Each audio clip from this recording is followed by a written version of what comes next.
Hello दोस्तों, हम सबकी पढ़ाई में आपका स्वागत है।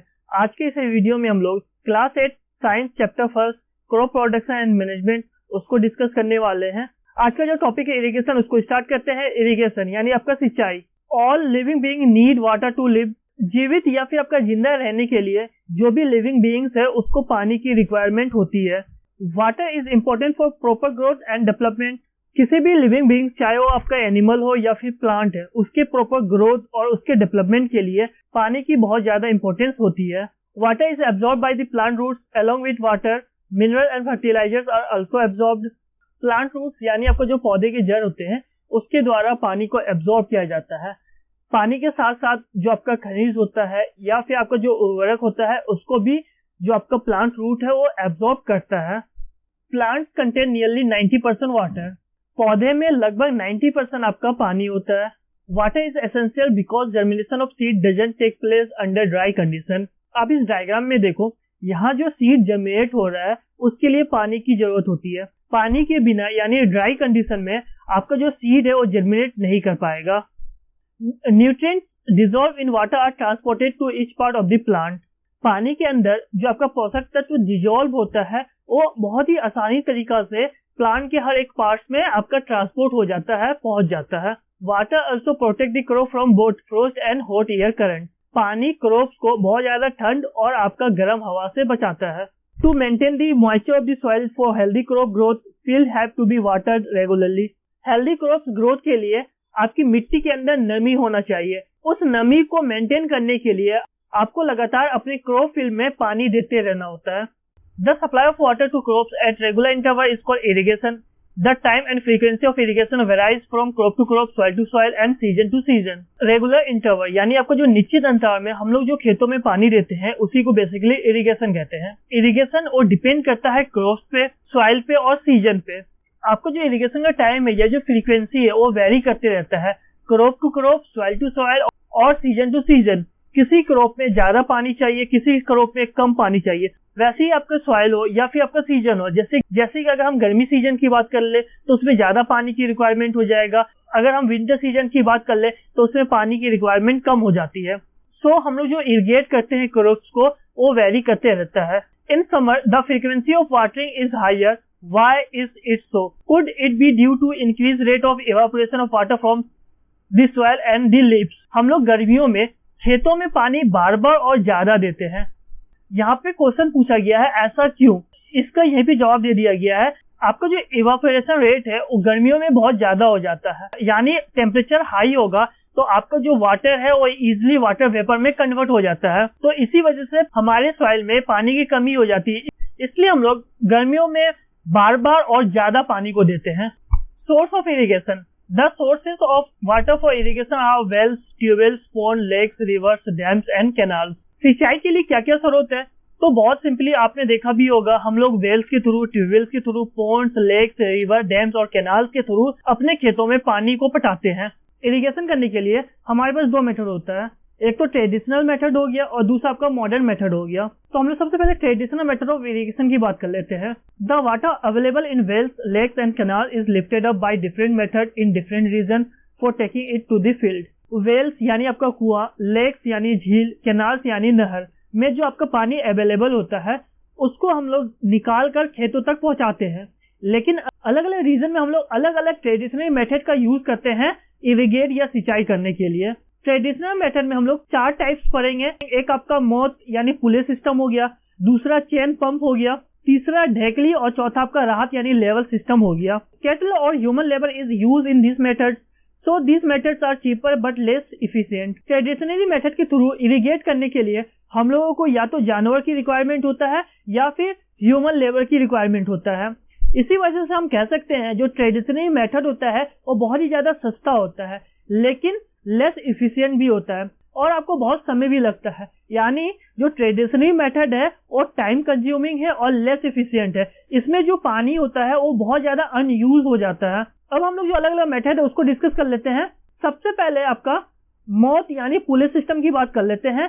इसके लिए हम लोग एक पुले का यूज करते हैं। इस पुले से हम लोग एक रस्सी को बांध देते हैं और साथ ही साथ जो आपका बकेट या बाल्टी है उसको भी बांध देते हैं और हम लोग फिर इस रस्सी को खींचते हैं। इस रस्सी को खींचने के लिए या तो हम लोग कैटल एनिमल का यूज कर लेते हैं या फिर हम लोग ह्यूमन का यूज कर लेते हैं।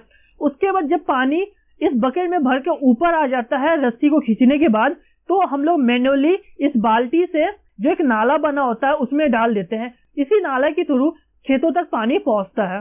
इस मेथड में आप देख सकते हो कि एक तो पानी का ज्यादा वेस्टेज हो रहा है और जो दूसरा है इसमें बहुत ज्यादा टाइम लग रहा है। वैसे ही अगर हम लोग दूसरी मेथड की बात करें तो दूसरा मेथड आपका है चैन पंप। चैन पंप में हम लोग व्हील का यूज करते हैं। इस व्हील को हम लोग मूव करवाते हैं। जैसे ही व्हील मूव करता है, यहाँ पे जो आपका चैन है वो भी मूव करना स्टार्ट हो जाता है और इस चैन में हम लोग 2 बाल्टी को अटैच कर देते हैं। एक बाल्टी यहाँ जो पानी है इस पानी को लेता है और फिर इस नाले में डाल देता है। इस नाले के थ्रू पानी खेतों तक पहुंच जाता है। आप यहाँ पे गौर से देखो यहाँ पे मूव कर रहा है, यहाँ पे देखो पानी आपका ले रहा है, वैसे ही फिर ऊपर की ओर आएगा और यहाँ पे ऐसे करके पानी को डाल देगा और फिर जो दूसरा बाल्टी वो फिर पानी के अंदर आ जाएगा, उसको फिर यहाँ से पानी लेके फिर यहाँ पे डाल देगा। देखो यहाँ पे जैसे जैसे व्हील घूम रहा है वैसे वैसे यहाँ जो चैन है वो भी घूम रहा है और साथ ही साथ बाल्टी भी घूम रहा है और पानी लेके इस नाले में डाल देता है और इस नाले के थ्रू जो पानी है खेतों तक पहुंच जाता है। यही आपका चैन पंप मेथड है। अब आपका जो नेक्स्ट मेथड है ढेकली मेथड है। इस मेथड के लिए हम लोग एक लकड़ी का लॉग ले लेते हैं या फिर हम लोग बैम्बू यानी बांस का यूज करते हैं। उसके एक एंड में हम लोग रस्सी से बाल्टी को बांध देते हैं, दूसरे एंड में पत्थर को बांध देते हैं। पत्थर की जगह पे हम लोग ऐसे इंसान का भी यूज कर सकते हैं। मान लेते हैं अभी इस बाल्टी में पानी नहीं है, तो आपका ये वाला जो एंड है जिसमें बाल्टी अटैच्ड है, तो इस एंड से आपका हल्का होगा। इसी वजह से बाल्टी अंदर की तरफ चले जाएगा। जैसे ही बाल्टी अंदर की तरफ जाएगा तो इससे पानी भर जाएगा। जैसे ही बाल्टी में पानी भर जाएगा तो जो दूसरा एंड है अब वो हल्का हो जाएगा। तो हल्का हो जाएगा तो नीचे की तरफ आ जाएगा और आपका जो बाल्टी है ऊपर की तरफ आ जाएगा। अब हम लोग इस बाल्टी से पानी को खेत में पटा देंगे। जैसे ही बाल्टी के अंदर जो पानी है उसका यूज कर लेते हैं, बाल्टी फिर हल्का हो जाता है और फिर नीचे की तरफ चले जाता है। फिर बाल्टी में आपका पानी भर जाता है, फिर वो ऊपर की तरफ आ जाता है। तो आपका जो ढेकली सिस्टम है ऐसे ही वर्क करता है। अब जो चौथा राहत या फिर आपका कह सकते हैं लेवर सिस्टम। राहत सिस्टम को समझने के लिए इस इमेज को पहले समझो। इस इमेज में आपको यहाँ पे एक व्हील नजर आता होगा, यहाँ पे दूसरा व्हील नजर आता होगा और ये आपका तीसरा व्हील है। जो यहाँ पे पहला व्हील है इससे एक आपका लोहा अटैच है और फिर जो लोहा है इस लॉक से अटैच है और इस लॉक को हम लोग जो यहाँ पे एनिमल है उससे बांधे हुए हैं। जब आपका एनिमल मूव करेगा, यहाँ पे जो पहला व्हील है वो भी मूव करेगा। इसके वजह से ये जो दूसरा व्हील है ये मूव करेगा। दूसरा व्हील आपका तीसरे व्हील से अटैच्ड है। जैसे दूसरा व्हील भी मूव करेगा वैसे ही तीसरा व्हील भी मूव करेगा। और जो आपका तीसरा व्हील है उसमें बकेट या बाल्टी को हम लोग बांध देते हैं। नीचे में आपका या तो कुआं होता है या आपका वाटर सोर्स होता है। जैसे ये मूव करता है वैसे ही नीचे में जो पानी है इस बाल्टी में भर जाता है। उसके जैसे ही ऊपर आता है पूरा का पूरा पानी यहाँ जो नाला बना हुआ है उसमें गिर जाता है और इसी नाले के थ्रू पूरे खेतों में आपका पानी पहुंच जाता है। अब इस वीडियो को गौर से देखो, तो यहाँ पे एनिमल मूव हो रहा है, उसके वजह से यहाँ जो व्हील है वो भी मूव हो रहा है आपका। और फिर जो बकेट है वो नीचे की तरफ जाती है। यहाँ पे आपका कुआं या पानी का सोर्स है, उससे इस बकेट में पानी आ जाता है और यहाँ जो पानी है वो नीचे की तरफ गिर जाता है और ये जो नाला बना होता है इस नाले के थ्रू पानी जो है आपका देखो यहाँ पे खेतों तक पहुंच रहा है। वैसे ही यहाँ पे देखो इधर भी नाला बना हुआ है, इधर भी आपका नाला बना हुआ है। इसी नाले के थ्रू आपका पानी पूरे खेत में जा रहा है और ऐसे ही आपको राहत सिस्टम का यूज करके हम लोग सिंचाई करते हैं। ट्रेडिशनल मेथड में आपका यही 4 मेथड का यूज हम लोग करते हैं। Pumps are commonly used for lifting water. Diesel, biogas, electricity and solar energy is used to run these pumps. पानी को ऊपर लाने के लिए हम लोग पंप का यूज करते हैं। पंप बेसिकली आपका डीजल, बायोगैस, इलेक्ट्रिसिटी या फिर जो सोलर एनर्जी है उससे चलता है। अब हम लोग मॉडर्न मेथड ऑफ इरिगेशन की बात कर लेते हैं। आजकल जो हम लोग इरिगेशन करते हैं उसके लिए हम लोग मॉडर्न मेथड का यूज करते हैं या फिर हम लोग पंपिंग सेट का यूज करते हैं। अगर हम लोग एडवांटेज की बात करें तो पहला तो वाटर का वेस्टेज नहीं होता है और दूसरा आपका टाइम की बचत होता है। इस मेथड में सबसे पहला है आपका sprinkle system. This system is more useful on the uneven land where sufficient water is not available. इस सिस्टम को हम लोग ज्यादातर वहां पे यूज करते हैं जहां पर आपका खेत का जो जमीन है वो एक समान नहीं होता है, यानी आपकी जो जमीन है वो ऊबड़ खाबड़ होता है और दूसरा जो आपका पानी है वो सफिशिएंट अमाउंट में अवेलेबल नहीं होता है। तो वैसे जगह पे हम लोग स्प्रिंकल सिस्टम का यूज करते हैं। The perpendicular pipes having rotating nozzle on top are joined to the main pipeline at regular intervals. When water is allowed to flow through the main pipe under pressure with the help of pump, it escapes from the rotating nozzle, it gets sprinkled on the crops as if it is raining। आप इस diagram को ध्यान से देखो, इस diagram में आपको main pipe के साथ एक परपेंडिकुलर पाइप अटैच्ड है। इस परपेंडिकुलर पाइप के टॉप में रोटेटिंग नोजल भी अटैच रहता है और आपका जो मेन पाइप है वाटर सोर्स वाला जो पाइप है उससे अटैच रहता है। जैसे ही हम लोग पंप को स्टार्ट करते हैं वैसे ही वाटर सोर्स में जो पानी रहता है इस पाइप के थ्रू मेन पाइप में आता है और इस मेन पाइप के थ्रू यहाँ जो परपेंडिकुलर पाइप है उसमें आता है और इस रोटेटिंग नोजल के थ्रू बाहर की तरफ चले जाता है। आपका जो पानी वो फव्वारा जैसे या फिर बारिश जैसे गिरती है वैसे ही जो यहाँ पे क्रॉप्स होता है उसमें जाके गिरते रहता है।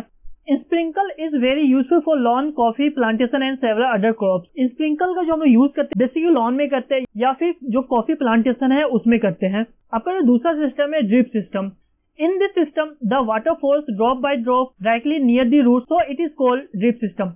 ड्रिप सिस्टम में पानी बूंद बूंद करके जो प्लांट रूट्स है वहां पे गिरता है, इसी वजह से इसको हम लोग ड्रिप सिस्टम कहते हैं। It is the best technique for watering fruit plant, garden and trees. Drip system fruit plant, garden या जो ट्रीज है उसमें पानी देने का एक अच्छा तरीका है। Water is not wasted at all, it is a boon in region where ability of water is poor. Drip system में आपका जो पानी का वेस्टेज ही नहीं होता है क्योंकि जो पौधे का रूट होता है, जड़ होता है, उसमें आपका बूंद बूंद करके पानी गिरता है, तो इसमें तो आपका पानी वेस्ट हो ही नहीं रहा है। इसी वजह से जहाँ पे पानी की बहुत ज्यादा कमी होती है वहाँ पे ड्रिप सिस्टम एक वरदान की तरह काम करता है। उम्मीद है आपको ये वीडियो पसंद आया होगा। आज के लिए बस इतना ही। Thank you for watching.